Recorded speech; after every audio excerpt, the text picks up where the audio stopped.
our listeners hear me say all the time to try to reduce processed foods, and a lot of times they don't really get what that means.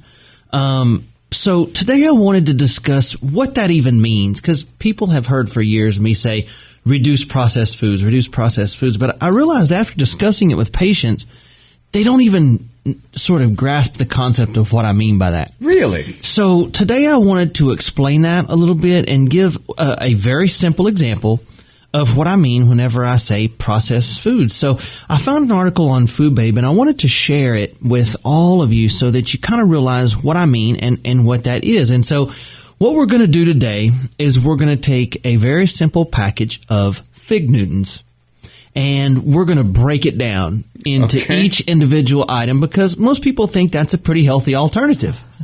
And so the packaging, if you see the front of this package, I mean, it looks like the picture of health. It's beautiful. It has, in huge letters, made with whole grains. It also has on there, made with real fruit. It has a green leaf and some beautiful purple figs. And it says a good source of fiber on the front. So, I mean, if you look at this thing on the front, you're thinking, wow, this is going to be good for me. Yeah.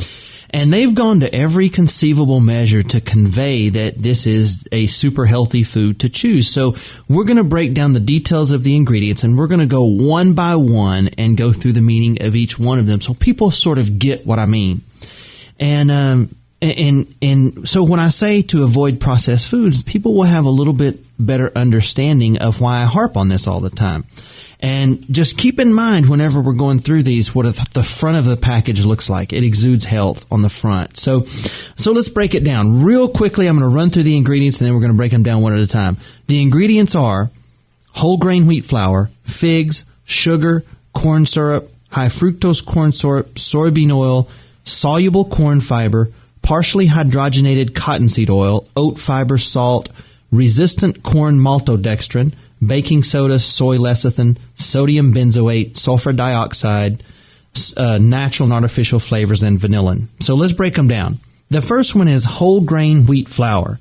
Now, don't let the whole grain label fool you into believing that makes this food healthy. One serving only contains about 3 grams of fiber, and most of that fiber probably comes from the soluble corn fiber that they add to it, or from the figs, and not from the whole grain itself. You know, there's probably not enough whole grain in the whole grain wheat flour to make that much difference. Ingredients number 2 is sugar. Eating 2 Fig Newtons, which is the serving size, by the way, eating 2 Fig Newtons, you will eat 13 grams of sugar. That's more than 3 teaspoons full. And so none of us actually only just eat 2 of them. You know, we may eat 3 or 4 or 5 servings. You're saying that in 2 Fig Newtons, there are 3 teaspoons of sugar. Yes. And it's not just in the figs. Holy crap. Right. And the next ingredient is high fructose corn syrup. Yep. Now, this chemically refined sugar has been shown to cause more weight gain than regular sugar. Even when eaten in moderation, it has been said that it's a major cause of heart disease, cancer, dementia, and liver issues. Some high fructose corn syrup even can be contaminated with mercury.